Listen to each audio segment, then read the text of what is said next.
Welcome back again to UPSC Diary PYQ Club. We are reviewing the past year question paper for preparation of the future year questions. Right? यह हमारा मोटो है. Right now हम लोग NDA का discuss कर रहे हैं जो कि एनडीए 2026 के लिए है. फर्दर यूजफुल हो सकता है आपको CDS, CAPF, CSC, EPFO exams, हर एग्जाम्स के लिए वो फर्दर यूजफुल होगा. तो सो आप इसको वॉच करो. Now before starting the video, अगर आपने क्वेश्चन प्रैक्टिस नहीं किया है सेम क्वेश्चन जो अभी हम लोग डिस्कस करेंगे, तो उसको आई विल सजेस्ट कि आप पहले क्वेश्चन को सॉल्व कर लो एंड देन स्टार्ट करो विथ वॉचिंग द वीडियो, ताकि आप वहाँ पे क्वेश्चन में क्या करेक्शन है वो आप ऐड कर सकते हो. फर्दर वैल्यू एडिशन जो बताया जा रहा है वो ऐड कर सकते हो. ठीक है. और आपका रिवीजन सेकेंड टाइम वहाँ पे हो जाएगा. तो विद इन 1 आवर आप ये सारे प्रोसेस को कंप्लीट कर सकते हो. राइट नाउ PDF आपको कहाँ से मिलेगा? ये टेलीग्राम ग्रुप है, यहाँ से स्कैन करके आप ज्वाइन कर सकते हो या लिंक डिस्क्रिप्शन में दे दिया गया है. ठीक है. इस टैब में जाना क्रैक CDS एनडीए 2026. यहाँ पे आपको PDF दे दिया जाएगा और उसके नीचे जो है वीडियो एक्सप्लेनेशन कुछ देर बाद सेम डे पे, जिस दिन ये वीडियो आ रहा होगा उसी दिन पे वहाँ पे देगा. अगर आपको सर्च करना है इवन प्रीवियस वाले का, तो मैं तो ऑलरेडी यहाँ पे पिन कर चुका हूँ. बट वैसे अगर आपको करना है तो हैशटैग लगा के Day 1 Day 2 करके यहाँ पे सर्च कर सकते हो. विथ लाइक हैशटैग ज्योग्राफी देखना है तो कर सकते हो, CDS का देखना है वो ईयर, वहाँ पे कौन से ईयर का देखना है वहाँ पे हैशटैग लगा के आप सर्च कर सकते हो इस टेलीग्राम ग्रुप में. Right okay. तो स्टार्ट करते हैं. आज है हमारा Day 3 है आज.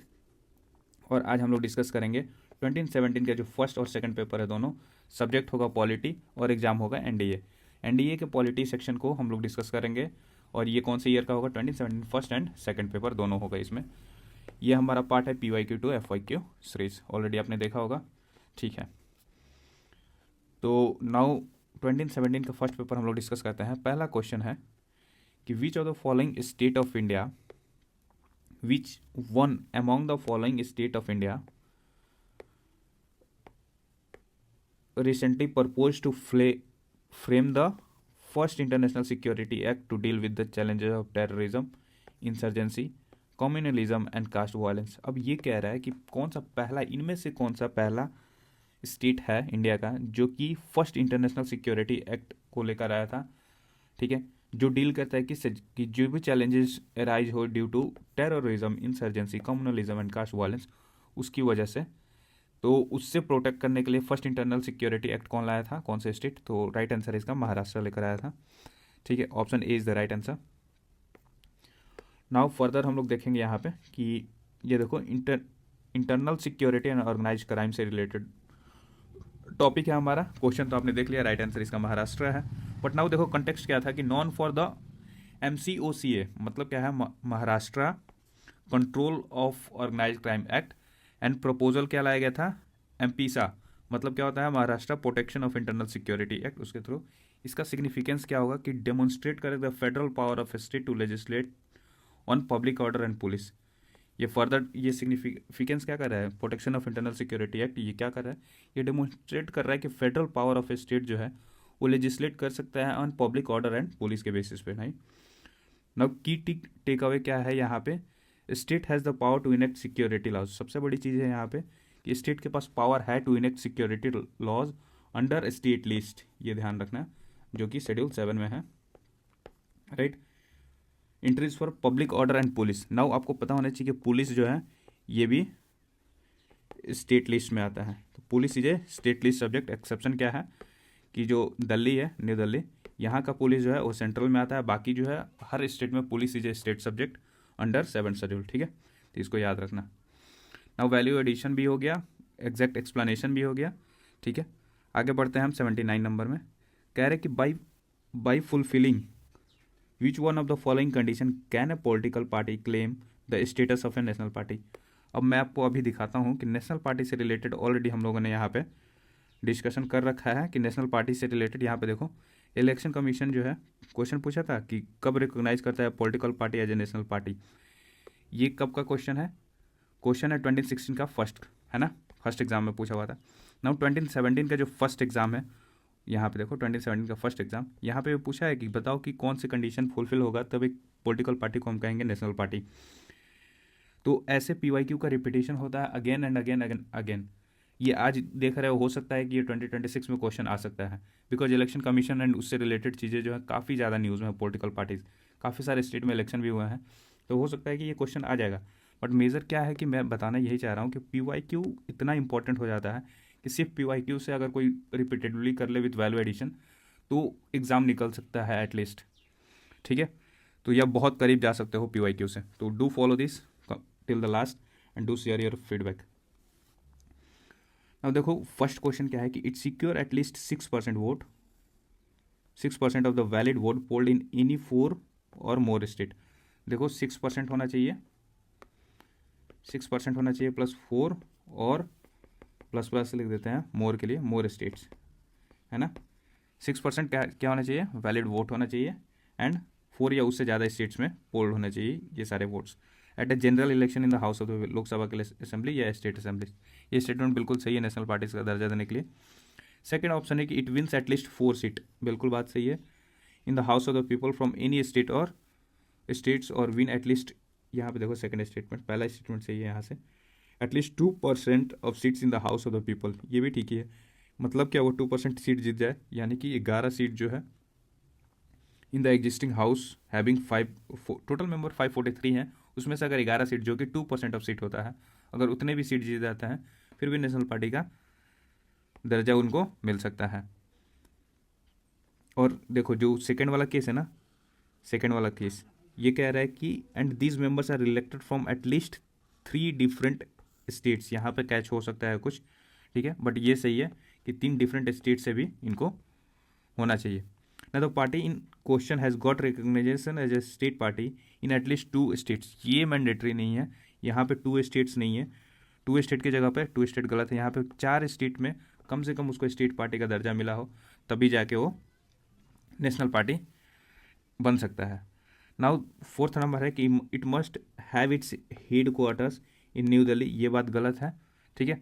उसका हेड क्वार्टर जो है जरूरी नहीं है कि उसका हेड क्वार्टर जो है दिल्ली में हो, तो ये मस्ट वाला स्टेटमेंट से इसको एक्सट्रीम बनाता है और ये बात गलत हो जाता है। तो नाउ आपको पता चल गया गलत कौन कौन सा है, 3 और 4 गलत है, 1 और 2 सही है, तो राइट ऑप्शन ऑप्शन सी हो गया। नाउ यहाँ पे अच्छे से समझते हैं, यहाँ पे देखो पिक्टोरियली स्क्रीनशॉट भी ले लेना कि criteria for national party status क्या है, party must fulfil at least one of the following condition. यहाँ पे देखो कि इन तीनों में से ना, ये कंडीशन ये कंडीशन ये कंडीशन, इन तीनों में से कोई एटलीस्ट वन कंडीशन को अगर फुलफिल कर देता है तो उसको नेशनल पार्टी स्टेटस का दर्जा मिल जाएगा। नाउ पहला कह रहे कि परफॉर्मेंस रोल पे देखना है कि इधर the party secure 6% of valid vote in 4 और more states in the Lok Sabha और स्टेट असेंबली एंड, यहाँ पे एंड देखना और नहीं है, and win at least 4 Lok Sabha seats, अगर 4 लोकसभा सीट जीत जाता है फिर एंड 6% ऑफ वैलिड वोट्स जो है 4 और मोर स्टेट में इसको मिल जाता है तो उसको नेशनल पार्टी का दर्जा मिल जाएगा। नाउ ये तो परफॉर्मेंस रूल के बेसिस पे हुआ। नाउ रिप्रेजेंटेशन रूल के बेसिस पे देखो कि अगर win at least 2% of the total Lok Sabha seat, अगर 2% ऑफ टोटल लोकसभा सीट्स जीत जाता है, यानी कि जो कि 11 सीट होते हैं और सिर्फ 3 डिफरेंट स्टेट से ही ये तीनों सीट 11 सीट फुलफिल कर दे तो भी इसको मिल सकता है कौन सी, नेशनल पार्टी का स्टेटस, राइट। नाउ जो थर्ड है ये कह रहा है कि स्टेट रिकॉग्निशन रूल, अब स्टेट के बेसिस पे 3 तरह से हम लोग नेशनल पार्टी देते हैं, एक परफॉर्मेंस के बेसिस पे, दूसरा रिप्रेजेंटेशन के बेसिस पे और तीसरा जो है स्टेट रिकॉग्निशन रूल के बेसिस पे। ये क्या कहता है कि अगर कोई पार्टी जो है रिकग्नाइज्ड हो as a state party in at least 4 state, यहाँ पे ध्यान देने वाली बात है जो ऑप्शन में था 2 वो गलत है, यहाँ पे 4 स्टेट होना चाहिए, ठीक है, कि 4 स्टेट में कम से कम उसको स्टेट पार्टी का दर्जा मिला हो तब उसको नेशनल पार्टी का स्टेटस दिया जा सकता है। तीनों स्टेटमेंट काफ़ी इंपॉर्टेंट है, इसको तो सही से ध्यान रखना और ये स्क्रीनशॉट ले लेना, एक्चुअली काफ़ी हेल्पफुल होगा आपको आने वाले एग्जाम्स में। तो इसका राइट आंसर क्लियर हो गया है, राइट आंसर ऑप्शन सी है, फर्स्ट एंड सेकंड वाली करेक्ट है और सेकंड थर्ड और फोर्थ क्यों गलत है वो भी बता दिया गया है। नाउ देखो अमेंडमेंट ऑफ कॉन्स्टिट्यूशन से क्वेश्चन पूछे जाते हैं, इसको पढ़ के जाना, इंपॉर्टेंट अमेंडमेंट्स वाले। Amendment to the constitution of India and इसके सब्जेक्ट्स, ये ऑलरेडी 2015 के जो क्वेश्चन हम लोग डिस्कस कर रहे थे वहाँ पे ऑलरेडी हमने अमेंडमेंट से रिलेटेड क्वेश्चन डिस्कस किया हुआ है। तो देखो कैसे previous year question future year question बनता है, एरिया ही डिफाइंड है तो अगेन रिपीटेशन होगा इन वन और द आइदर फॉर्म। नाउ पहला स्टेटमेंट है कि 52nd अमेंडमेंट एक्ट 1985, अब सबसे बड़ी बात है कि 52nd अमेंडमेंट एक्ट कब आया था, 1985 में आया था। ये किससे डील करता है, तो ये basically disqualification on ground of defection से डील करता है, तो पहला का 4 हो जाएगा। Now 73rd constitutional amendment act 73rd कब आया था, 1992 में आया था और ये किससे डिनोट करता है, तो ये पंचायती राज इंस्टीट्यूशन से डिनोट करता है, तो इसका 3 हो जाएगा। ठीक है। नाउ 61st अमेंडमेंट एक्ट जो है 1988 में आया था, और ये किससे डिनोट करता है? Reduction of voting age from 21 to 18। यहाँ पे more power in the hand of youth दे दिया गया था, 21 से घटाकर वोटिंग एज को 21 से घटाकर 18 कर दिया गया था। ठीक है।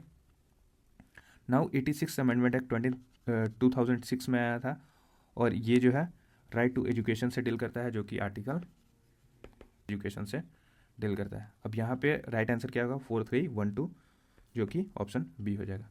यहाँ पे पिक्टोरियली देखो इसको कि anti defection law 52nd constitutional amendment act 1985 में आया था, और यहाँ पे एंटी डिफेक्शन लॉ की बात करते हैं, जो कि क्या इंश्योर करता है?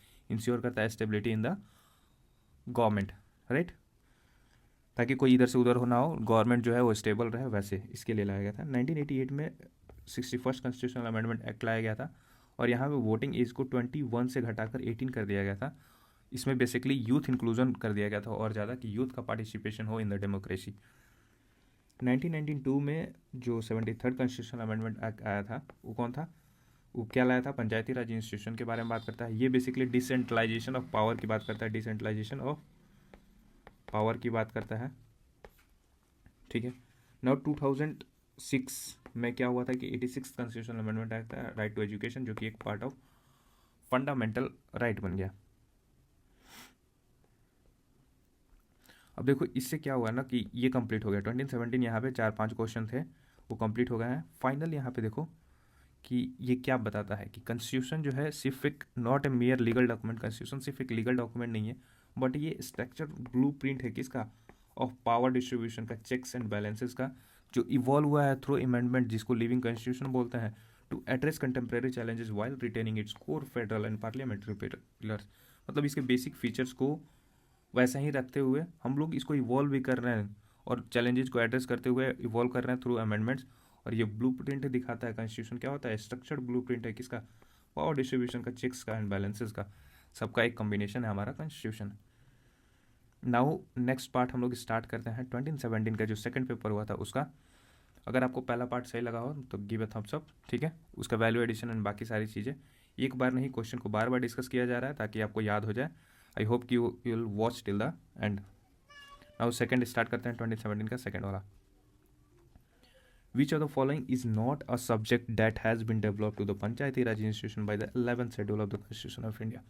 अब देखो कि यहाँ पे नॉट ए सब्जेक्ट, जो भी सब्जेक्ट होता है पंचायती राज इंस्टीट्यूशन में, क्या क्या सब्जेक्ट कवर करते हैं हम लोग, उसमें जो है सबसे पहला चीज़ है कि पंचायती राज, देखो आप कि इसमें क्या है, कौन से शेड्यूल में है। पंचायती राज इंस्टीट्यूशन जो है 11th शेड्यूल में है, और जो सब्जेक्ट मेंशन यहाँ पे बात करता है ये 243G की बात करता है। और जो पंचायती राज में 243G कितने सब्जेक्ट्स के बारे में बात करता है? 29 सब्जेक्ट्स के बारे में बात करता है। ठीक है। अब नाउ ऑप्शन हमें देखना है कि इनमें से कौन, उस 29 सब्जेक्ट में से इनमें से कौन सा वो नहीं है। तो नॉन कन्वेंशनल एनर्जी सोर्स ये है पार्ट हमारा। ठीक है। पंचायती राज इंस्टीट्यूशन में रोड्स जो है वो हमारे PRI में आते हैं, पंचायती राज इंस्टीट्यूशन में आते हैं। नाउ हायर एजुकेशन जो है ये पंचायती राज इंस्टीट्यूशन का पार्ट नहीं है। Higher education basically central subject है। ठीक है, जहाँ पे सेंटर देखता है। जबकि प्राइमरी एंड सेकेंडरी एजुकेशन जो है, प्राइमरी एंड सेकेंडरी एजुकेशन जो है ये हमारे पंचायती राज इंस्टीट्यूशन में आता है, तो ये रहेगा। ठीक है। लाइब्रेरीज भी आते हैं, तो राइट आंसर ऑप्शन इसका सी हो जाएगा कि इसमें नॉट पूछा है कि कौन सा नहीं आता है।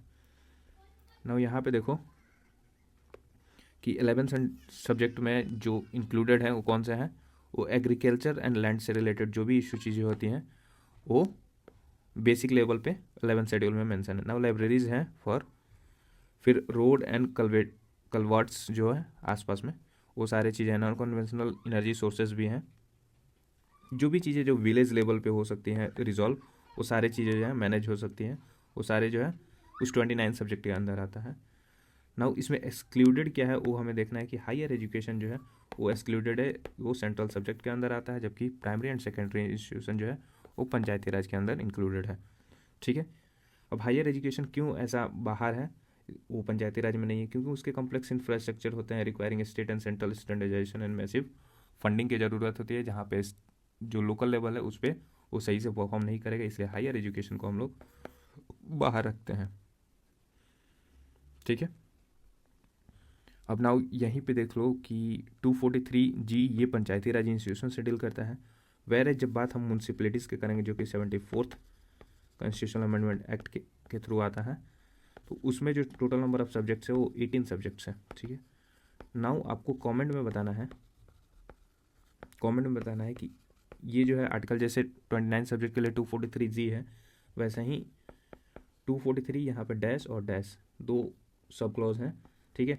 आपको बताना है कि कौन से आर्टिकल जो है वो म्यूनसिपल के जो 18 सब्जेक्ट है उसको कवर अप करता है इन द कमेंट बॉक्स में। मैं हिंट दे दिया हूँ 243 है। अब नाउ इस डैश को आपको भरना है। ठीक है। नेक्स्ट जो है 87 नंबर है कि which who among the following can attend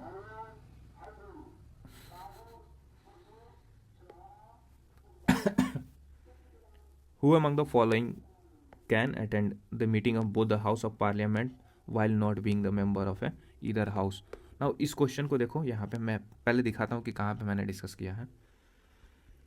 यहाँ पे देखो, जब हम लोग कैग के पावर के बारे में डिस्कशन कर रहे थे तब हमने डिस्कस किया था उसके बारे में। यहाँ पे देखो, जब कैग के बारे में डिस्कस किया था तो क्या बताया था, the CAG can attend the sitting of Lok Sabha and Rajya Sabha. यहाँ पे ये बात स्टेटमेंट गलत बताया था। क्यों? क्योंकि ये पावर जो है लोकसभा और राज्यसभा का में कौन बैठ सकता है? अटर्नी जनरल बैठ सकता है। तो ये बात मैंने बताया था, दोबारा भी बताया था, attending the Lok Sabha and Rajya Sabha. ये बात गलत है क्योंकि only attorney general has the right to sit in the without being member. अब ये कब बताया था? 2016 के फर्स्ट पेपर में डिस्कशन में। अब यहाँ पे खुद अब देख लो कि 2017 का जो सेकंड पेपर है वहाँ पे आपको सेम क्वेश्चन रिपीटेड है कि नहीं। तो ये होता है कि जो आपको एक्सप्लेनेशन पहले दिया जाएगा वो फर्दर आएगा एग्जाम्स में, ये डिफाइन करता है इस चीज़ को। ठीक है, तो याद रखना इसको। Now can attend both the house of meeting. यहाँ पे देखो ये अटर्नी जनरल ऑफ इंडिया है। अब नाउ यहाँ पे फर्दर वैल्यू एडिशन देखो, ये आर्टिकल 76 है। अटर्नी जनरल ऑफ इंडिया जो है कौन से आर्टिकल के थ्रू आते हैं? 76 के अंदर आते हैं। ठीक है। Now solicitor general of India ये एक स्टैट्यूटरी बॉडी है, ये कॉन्स्टिट्यूशनल बॉडी नहीं है।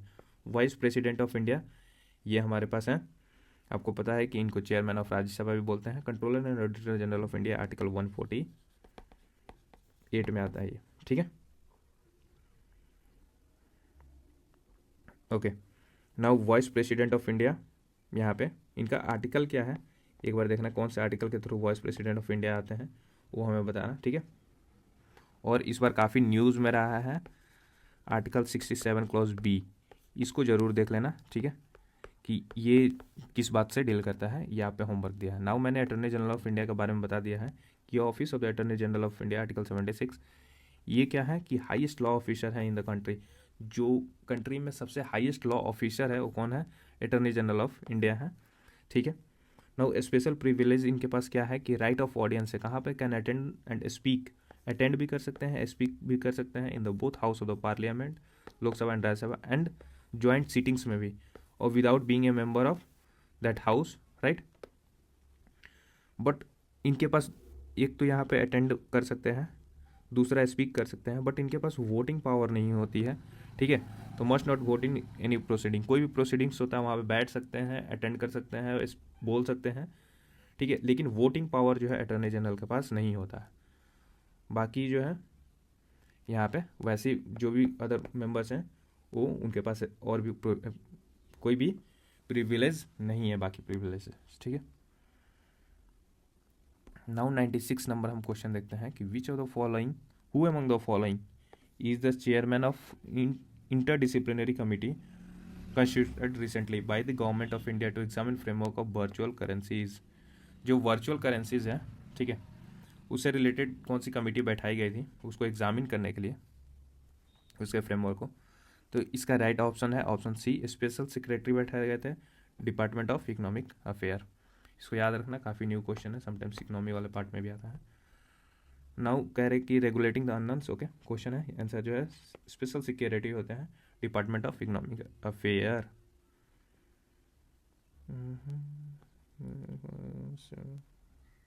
ओके, नाउ नेक्स्ट क्वेश्चन है कि 137 number, the creation of the institution of Lokpal was first recommended by. अब देखो जो कह रहा है कि creation of the institution of Lokpal जो है वो पहली बार रिकमेंड किसके द्वारा किया गया था? तो फर्स्ट टाइम रिकमेंड किया गया था एडमिनिस्ट्रेटिव रिफॉर्म कमीशन के थ्रू। ठीक है, और यहाँ पे देख लो संथानम कमेटी किससे एसोसिएटेड है? ठीक है। शाह कमीशन किससे एसोसिएटेड है, बहुत इंपॉर्टेंट चीज़ें हैं। जो रिसेंट लॉ कमीशन इस्टेब्लिश हुई है कौन से नंबर का है वो आपको पता होना चाहिए, ठीक है। तो ये सब सारी, इसके चेयरमैन कौन है, ठीक है, चेयरमैन कौन है, ये सब सर्च कर लेना यार, इससे बहुत ज़्यादा बेनिफिशियल होगा, ठीक है। एवरीथिंग यहाँ पे प्रोवाइड करना इज़ वेट टफ टास्क, ठीक है। तो जो पॉसिबल होता है मैं कर देता हूँ, बट ये दोनों सर्च कर लेना, Santhanam committee and Shah commission किससे एसोसिएटेड है। लॉ कमीशन के बारे में देख लेना कि कौन से नंबर का लॉ कमीशन अभी रिसेंटली सेटअप हुआ है, ठीक है। और फिर इसके चेयरमैन कौन है। ना यहाँ पे देखो, जो एडमिनिस्ट्रेटिव रिफॉर्म कमीशन आया था उसने पहली बार रिकमेंड किया था कि जो लोकपाल है उसके ऑफिस को क्रिएट किया जाए। ना यहाँ पे देखो, अब ये लोकपाल की ऑफिस को क्यों जरूरी है, क्योंकि ये एंटी करप्शन मेजर्स जो एडमिनिस्ट्रेशन लोग करते हैं, ब्यूरोक्रेट्स लोग करते हैं, उनको एंटी करप्शन से कैसे एग्जामिन करना है उन चीज़ों को लोकपाल करते हैं, उनको एग्जामिन, ठीक है। अब ये देखो, एडमिनिस्ट्रेटिव रिफॉर्म कमीशन आया था 1966 में। इसके चेयरमैन कौन थे, मोरारजी देसाई थे और के हनुमंतैया थे, राइट। ये फर्दर 2 टियर मशीनरी कंसेप्ट दिए थे, जिससे कि एक बार लोकपाल होना चाहिए, लोकपाल कहाँ पे होना चाहिए, सेंटर में होना चाहिए, और लोकायुक्त कहाँ पे होना चाहिए, स्टेट में होना चाहिए।